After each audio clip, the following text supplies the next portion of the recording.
Sometimes the most dangerous moment is the one when you don't know if you should comfort someone or kiss them. The rain was falling in slow, heavy drops. It hit the window like a heartbeat I couldn't control. I sat on the edge of my bed, phone in my hand, staring at the last text he sent me. "Can I come over?" It was 11:48 p.m. No explanation. No emoji this time. Just those 4 words.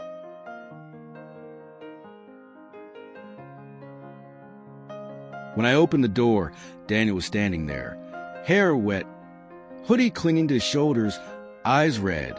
Not just tired red, but the kind of red that comes from hours of crying. He was 22, just a year younger than me, my best friends in high school. And tonight, he didn't even try to smile. "Hey," I whispered. His voice cracked. "Can I just come in?" I stepped aside. He walked past me, dripping rain onto my floor, carrying the kind of silence that fills every room with weight. In the living room, the lamplight was soft, golden, almost too warm against how cold he looked. He dropped onto the couch, elbows on his knees, hands pressed to his face. I sat across from him, waiting. "I can't do it anymore," he said finally. His voice was low, like he was talking more to himself than to me. I didn't push. I knew what he meant. He'd been with Evan for 2 years. I had seen him fight, make up, and fight again. But something in his tone tonight told me this wasn't another fight. "Did he?" I started, but the words felt wrong. He just shook his head. "It's over." I leaned back, exhaling slowly. I wanted to say I'm sorry, but it felt empty. The only sound for the next minute was the rain and his breathing. Then without looking up, he asked, "Can I stay here tonight?" I nodded. Of course. It wasn't unusual for him to crash here. What was unusual was how he looked when he finally raised his head. There was a softness in his eyes, but also a weight, like he'd been holding something back for too long. "I don't want to be alone right now," he said quietly. Something inside me tightened. We moved to my room. I grabbed him a towel, a dry hoodie. When he came back from the bathroom, his hair was damp but neater, and his face looked calmer, but his eyes still told the truth. I sat on the bed, scrolling my phone to give him space. He slid in beside me, close enough that I could feel the warmth from his arm. At first, it was just silence, the kind where you hear the little things like his breath and the way the mattress shifted under his weight. Then he whispered, "I keep thinking about everything I said to him and everything I didn't say." I glanced at him. His face was turned toward the ceiling, his eyes reflecting the soft glow from the lamp. "You don't have to talk about it," I said gently. He smiled faintly. "If I don't talk about it, I'll start thinking about other things." "What kind of things?" He didn't answer right away. Instead, he turned his head and looked at me. It wasn't a quick glance. It was the kind of look that stays, like he was memorizing my face. "You ever wonder," he said slowly, "if the person you actually need has been right next to you the whole time?" I froze. I laughed lightly, trying to keep it casual. "That's pretty deep for midnight." He smirked, but his eyes didn't leave mine. We both went quiet again. The pause felt like it had weight. And then he moved closer. Not a lot, just enough that our knees touched. It was so small, but my chest tightened anyway. I wanted to ask what he was doing. I wanted to tell him this felt different, but I didn't, because he looked fragile. And if I said the wrong thing, I might break something in him that was already close to shattering. The rain got louder, or maybe the room just got quieter. He closed his eyes for a moment, like he was listening to something inside himself. Then he whispered, "I'm so tired pretending I'm okay." I swallowed. "You don't have to pretend here." Another pause, another heartbeat that felt too loud. When he opened his eyes again, there was a tear sliding down his cheek. And before I could think, I reached up and wiped it away. My thumb lingered just a second too long. He didn't move, didn't flinch. Instead, his breathing changed. It slowed but deepened. And then his hand found mine, fingers curling, holding on. We didn't say anything. We didn't need to, because in that moment, I knew this night wasn't about his breakup anymore. It was about something else. Something he wasn't ready to name. And neither was I. Not yet. But as we lay there, the rain still falling outside, I couldn't shake the feeling that something between us had just shifted forever. Question for you. Have you ever had a moment where a friend looked at you differently and you couldn't unsee it? It was still raining. Soft, relentless drops tapping against my bedroom window, almost in rhythm with my heartbeat. Ethan was still sitting there on the edge of my bed, his hoodie damp, his eyes red. The faint scent of his cologne mixed with the smell of rain that clung to his clothes. I had given him space after that last moment in part 1, but my mind kept replaying the way he looked at me, like he was searching for something. Do you want some tea? I finally asked, my voice softer than I intended. He looked up slowly, as if my question had to travel a long way to reach him. Yeah, tea sounds good. I got up, my feet cold against the wooden floor, and headed for the kitchen. But I could feel his eyes on my back the whole way. The kettle started to hiss. Steam curled upward, ghostly in the dim yellow kitchen light. I could hear him moving in my room, not rummaging, just existing in my space. It was strange. We'd been friends for years, but tonight, every sound he made seemed amplified. When I returned with 2 steaming mugs, he had taken off his hoodie. His t-shirt clung to him in places, the rain having soaked through. I handed him the tea. Our fingers brushed, just for a second, but it was enough to make my breath catch. Thanks, he murmured, wrapping both hands around the mug like he needed its warmth more than the drink itself. We sat in silence for a while, sipping, listening to the rain. But under that silence was something else. A pulse, a question neither of us wanted to be the first to ask. Finally, I spoke. Ethan, when you texted me, you sounded worse than I've ever heard you. I thought maybe. I trailed off, afraid of finishing the sentence. He set his mug down slowly, the ceramic clink barely audible. I didn't know where else to go, he admitted. I just couldn't be alone tonight. Something about the way he said alone made my chest tighten. I shifted closer, just slightly, and he noticed. He looked at me, really looked. His eyes searched mine like he was weighing whether he could trust me with something fragile. I thought I was okay, he whispered.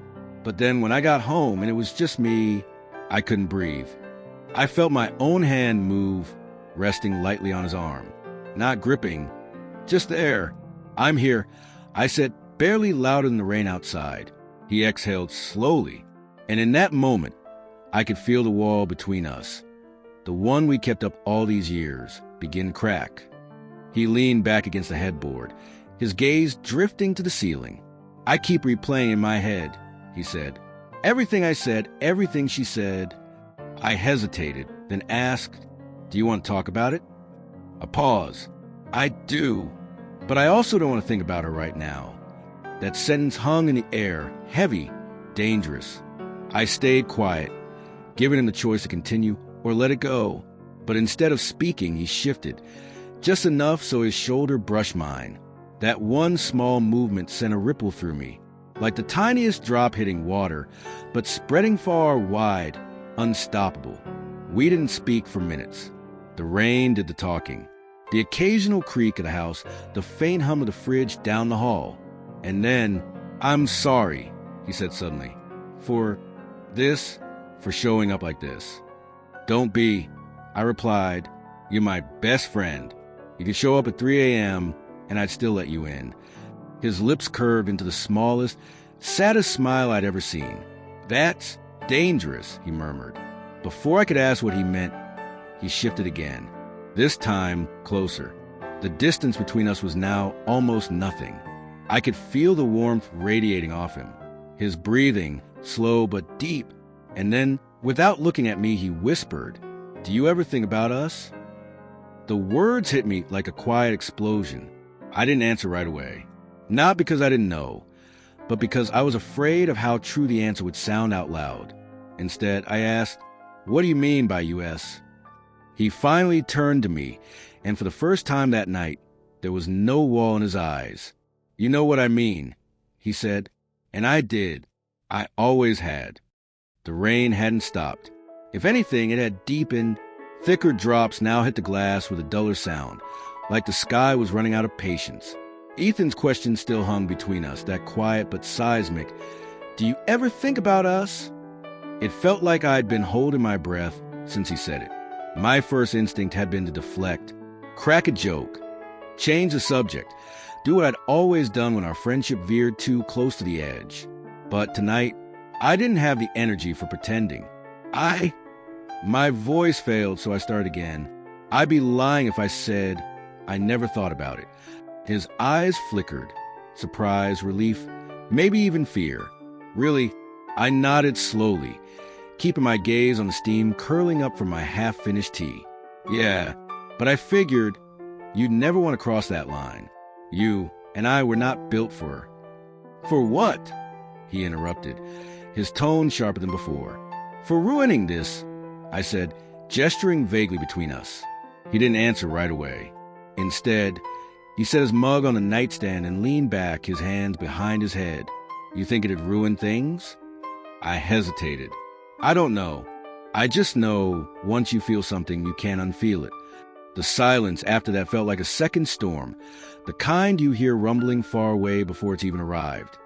Ethan shifted, sitting cross-legged on the bed now, facing me fully. His knee brushed mine. He didn't move it away. "I felt something tonight," he admitted quietly. "When I was driving here, I was crying, and I kept thinking about how much I wanted to be near you. Not anyone else. Just you." My pulse thudded in my ears. That's a big thing to say after a breakup. "It's not about the breakup," he said firmly. "I think I've been hiding behind it. And now that it's over, there's nothing between me and what I actually feel." I stared at him, unsure if I should ask the next question, but it slipped out anyway. "And what do you feel?" He held my gaze for a long, dangerous moment. "You." The word hung in the air, heavier than anything we'd said so far. I swallowed hard. Part of me wanted to close the gap between us instantly. The other part wanted to run, because this was no longer a friendship conversation. My mind flashed back to the first time we met. Sophomore year of high school, him offered me a seat in the cafeteria when I had no one else. Every late-night movie marathon. Every shoulder bump walking down crowded sidewalks. Every hug that lasted a little longer than necessary. And now we were here. I didn't move. Neither did he.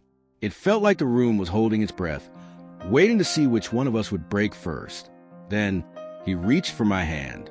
Not fast, not sudden, just a slow, deliberate slide of his palm over mine. My skin burned at the contact. "Tell me if this is too much," he murmured. "It's not," I whispered back. The rain outside seemed to grow softer, or maybe I just stopped hearing it. All I could focus on was the way his thumb traced slow circles against my skin, grounding me and undoing me at the same time. We sat like that for what felt like hours.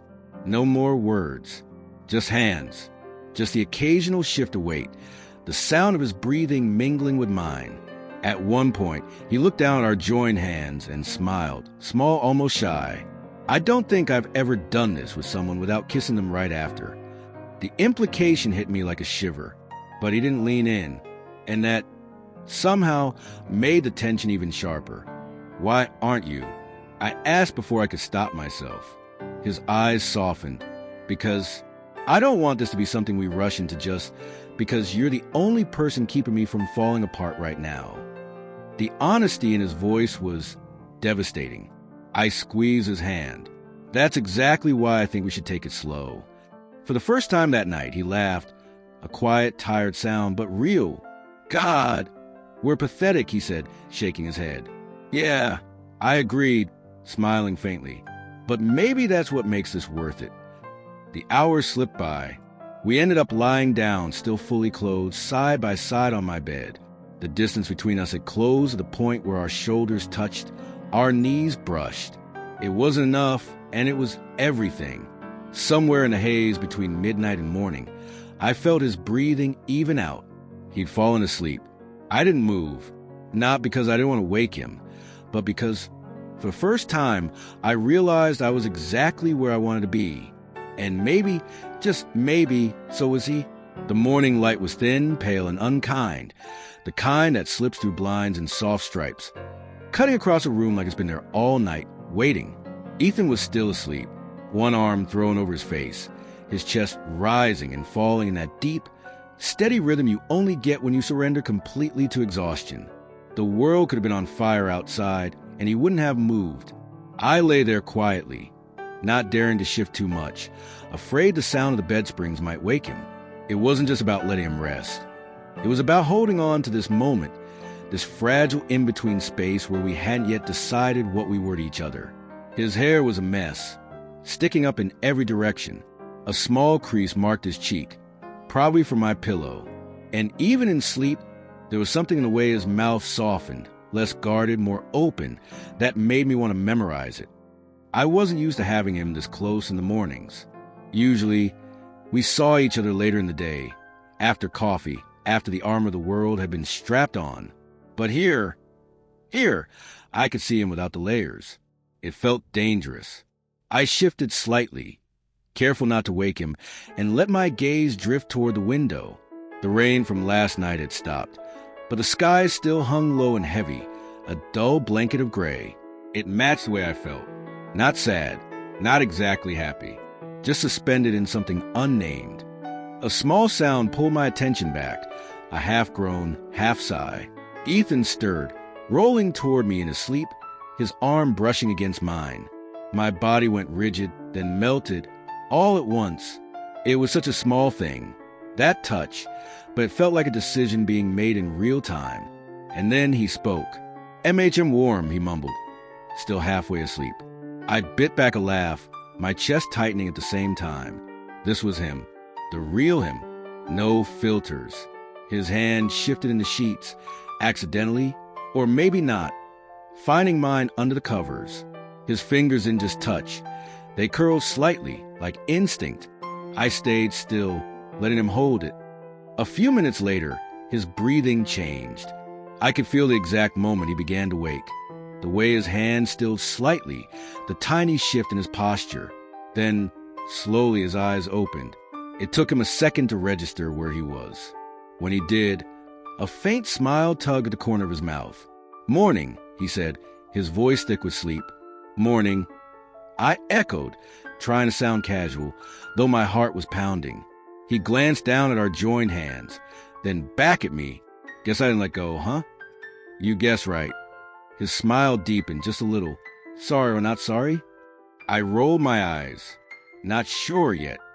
We both laughed, but it was quieter than usual, like we knew this wasn't a normal morning after conversation, even though nothing after had really happened. He stretched, pulling his arm back, and I felt the loss immediately. Then he sat up, rubbing his face. "What time is it?" I glanced at my phone. "Almost 9. He groaned. "I should probably—" He stopped, looking at me. "Unless you want to do breakfast?" The way he said it, it wasn't just about food. It was about not letting the spell break. "Yeah," I said before I could overthink it. "Breakfast sounds good." We ended up in the kitchen, him at the stove, me leaning against the counter. It was surreal, the most ordinary thing in the world, yet charged with something unspoken. "Scrambled okay?" he asked, whisking eggs. "Perfect." I watched him move, the way his shoulders rolled under his t-shirt, the way he hummed softly without realizing it. It was the kind of domesticity I didn't know I wanted from him until it was right in front of me. He caught me staring once. Didn't call me out for it, just smiled faintly and went back to cooking.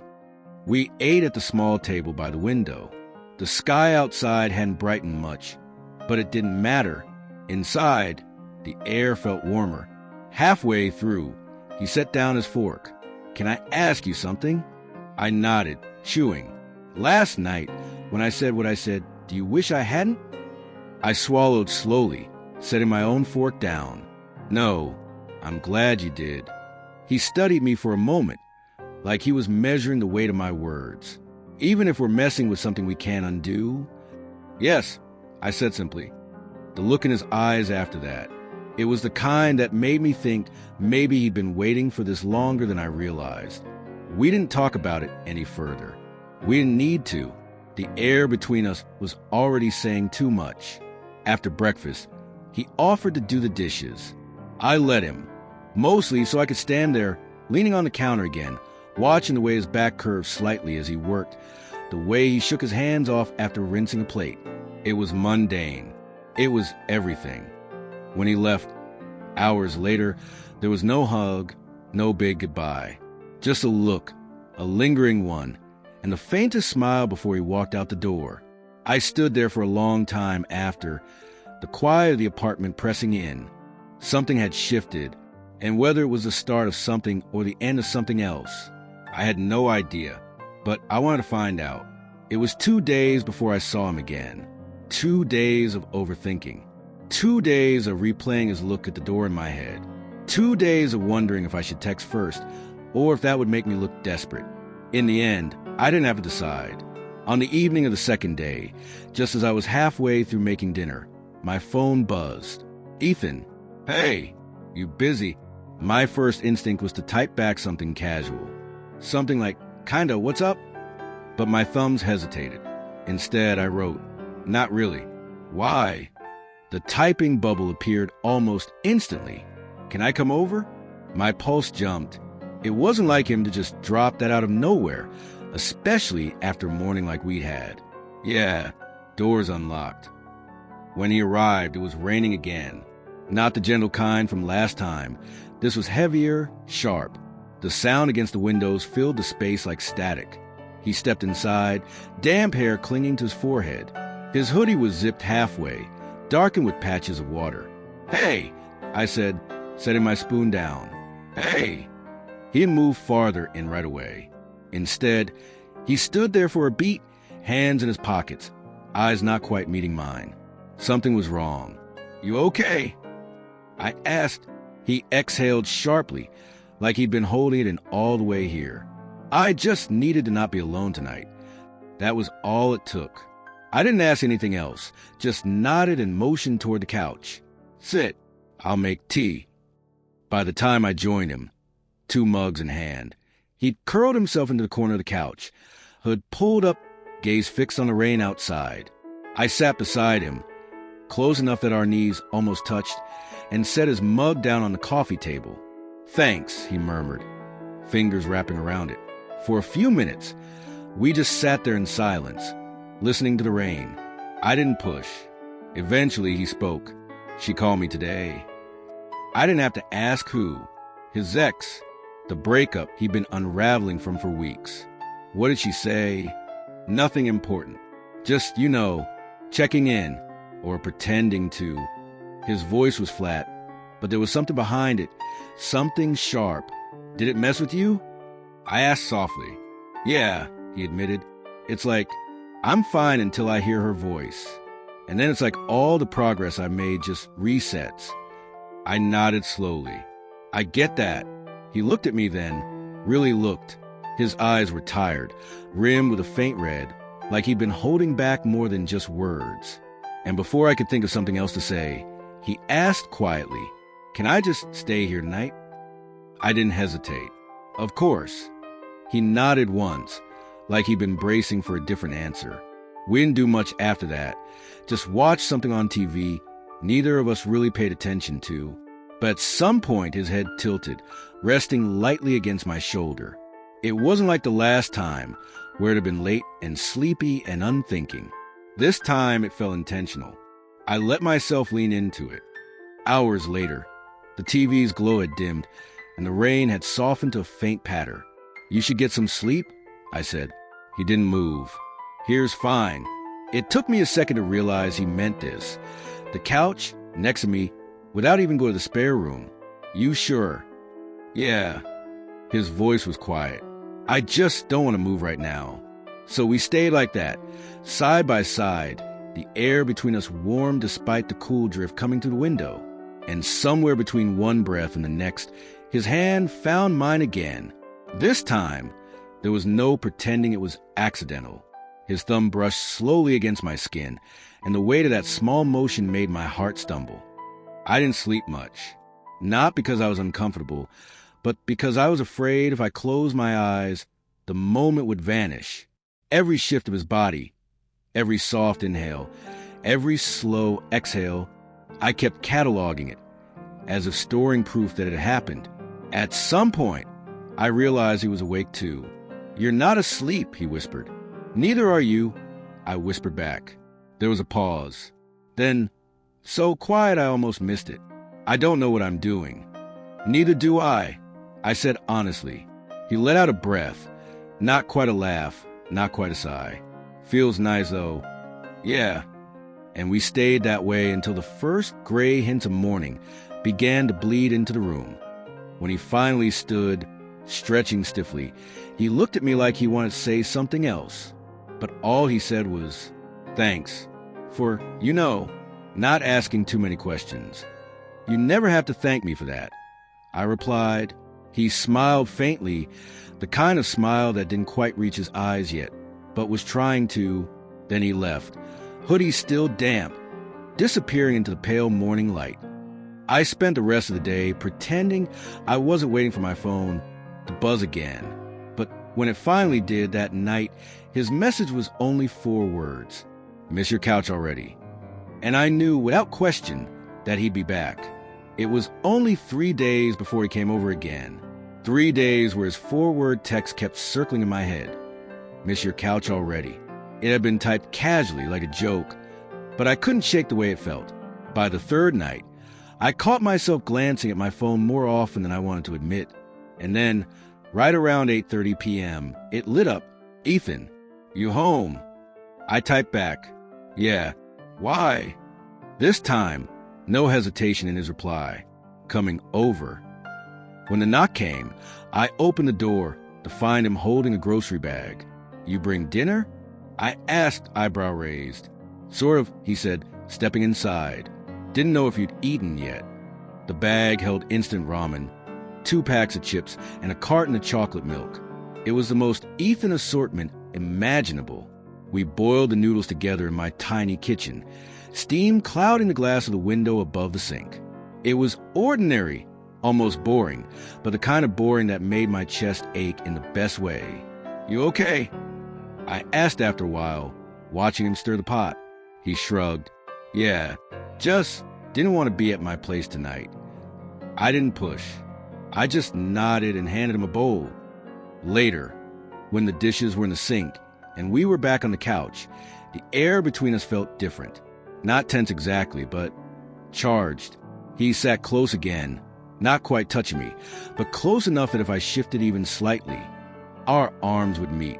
We talked about nothing. Movies, work, the weird smell in the stairwell of his building. And then, in the middle of a pause, he said it. "I keep thinking about the other night." I froze. "What about it?" "You, me, just sitting there. Your hand." He glanced down at my fingers as if the memory had its own weight. "Oh." My voice was softer than I meant. "And..." He gave a small, uncertain laugh. And I don't know why it felt like more than it should. I met his eyes. Maybe it was more. For a moment, he just stared at me, as if weighing something invisible.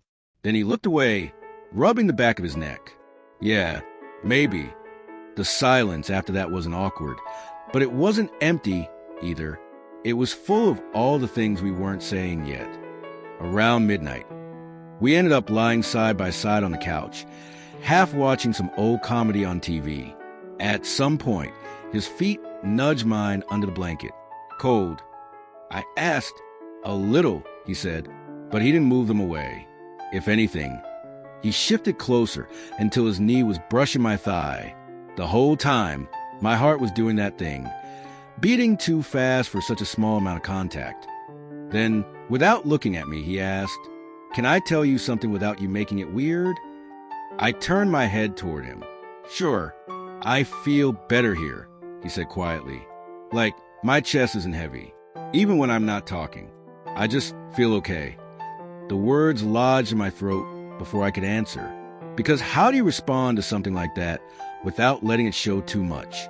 "I'm glad," I finally said, and I meant it more than he probably realized.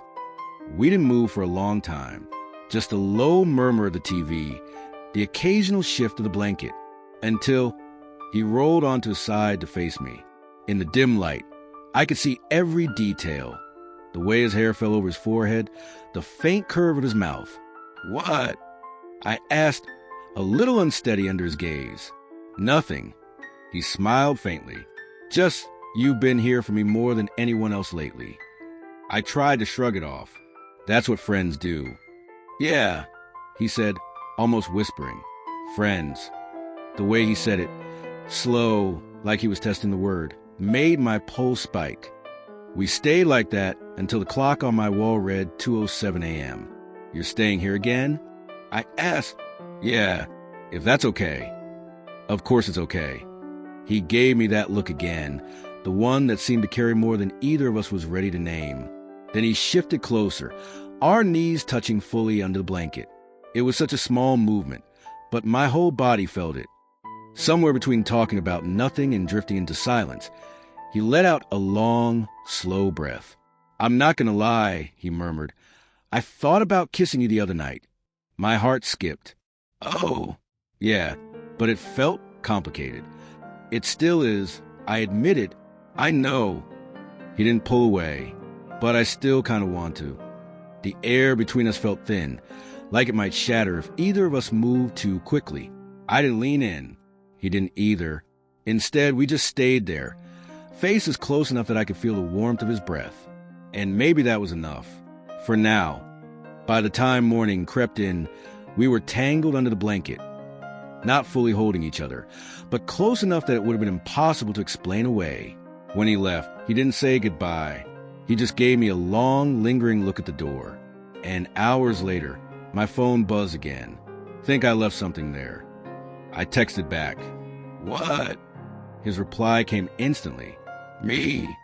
It had been 2 days since his last visit, and I was still replaying that last text in my head. "Me. Simple. 2 letters shorter than the smallest. I love you," but somehow heavier than anything else he could have typed. I hadn't answered right away. Not because I didn't want to, but because I didn't trust what I might say back. By the 3rd evening, I was scrolling aimlessly through my phone when his name popped up again. "Ethan, what are you doing?" I typed, "Just home." "You?" he replied. "Driving." "Driving where?" There was a pause. 3 dots flickering, disappearing, returning again. Finally, "Yours." My heart skipped. "Why?" I asked, playing dumb. "You know why." 10 minutes later, the familiar knock came.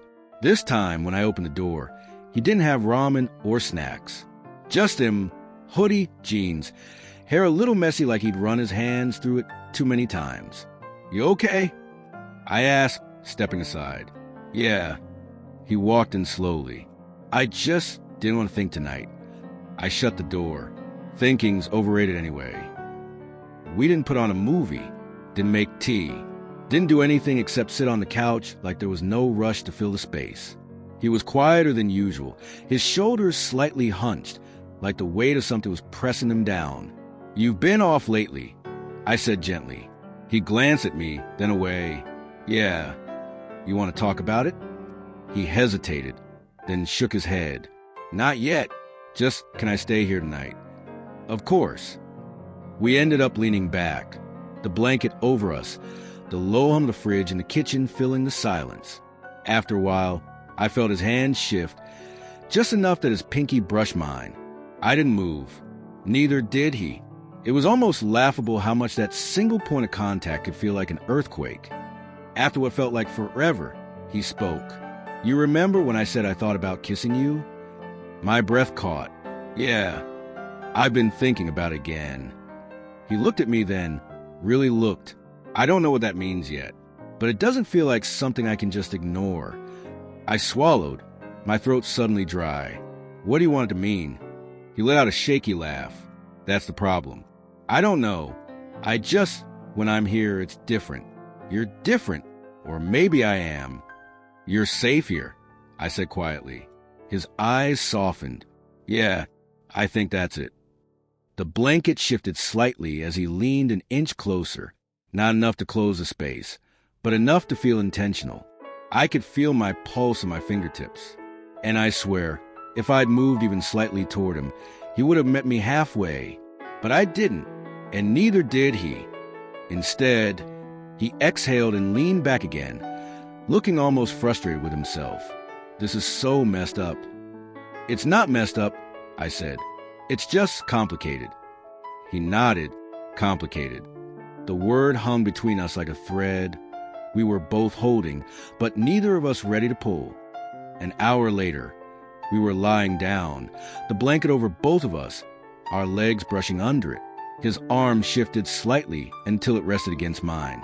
It should have been nothing, but it wasn't. Around midnight, he broke the silence again. Do you ever think about me? The question hit me in the ribs.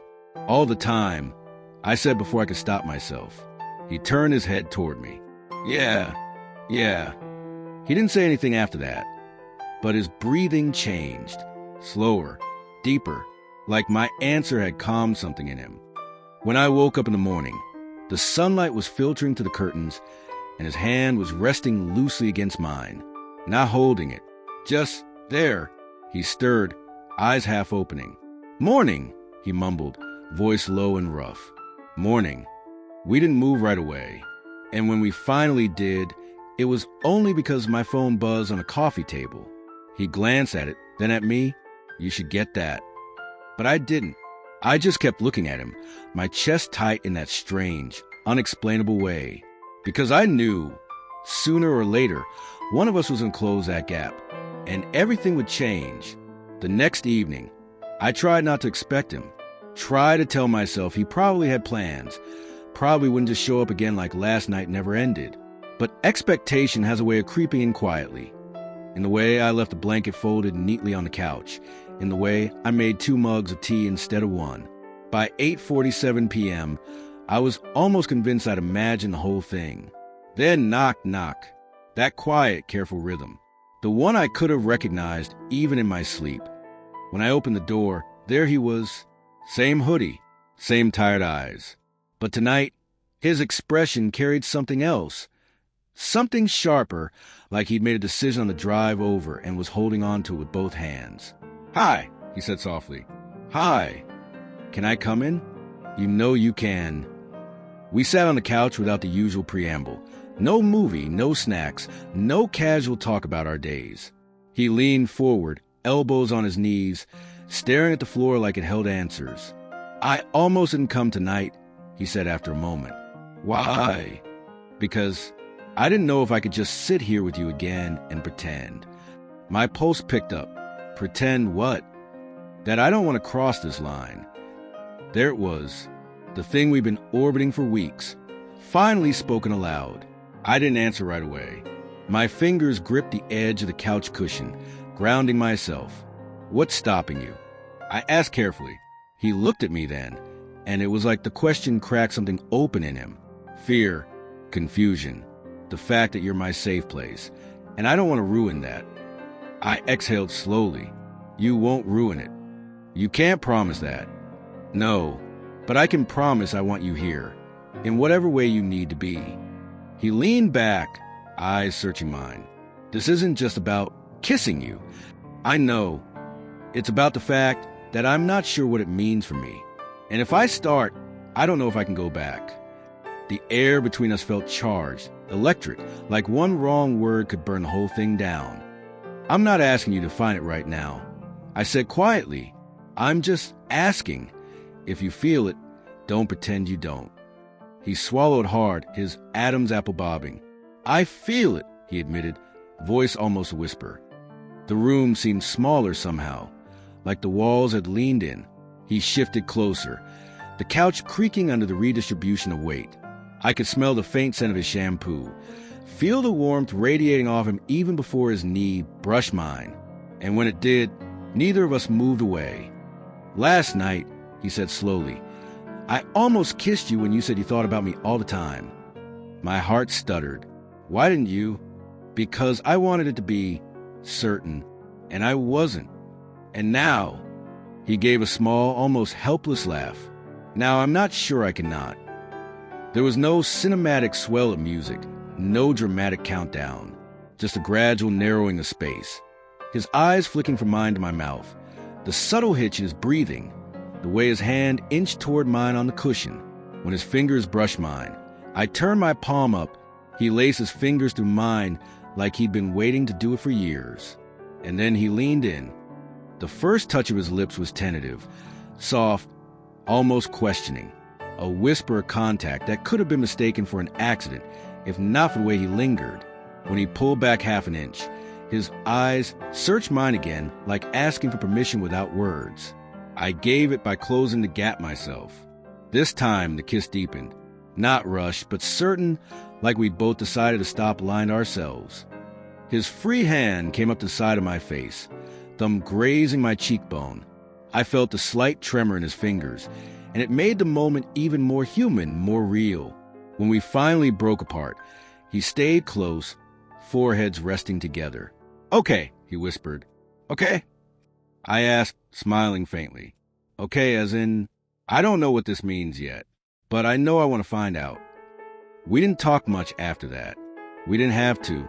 We lay back under the blanket, still holding hands, the glow from the street lamp outside painting the room in soft gold. Every so often, I'd glance over and catch him looking at me, and he'd just smile. Not the smile he gave everyone else, but the one that felt like it was only for me. Somewhere around 2 a.m., he spoke again. "You're still my safe place," he said quietly. "And you're still mine," I replied. It felt like a promise. The kind that doesn't need big declarations or perfect timing. The kind that simply exists, steady and real, like the space between our intertwined hands. And for the first time in weeks, I didn't feel like we were on the edge of something dangerous. I felt like we were exactly where we were supposed to be,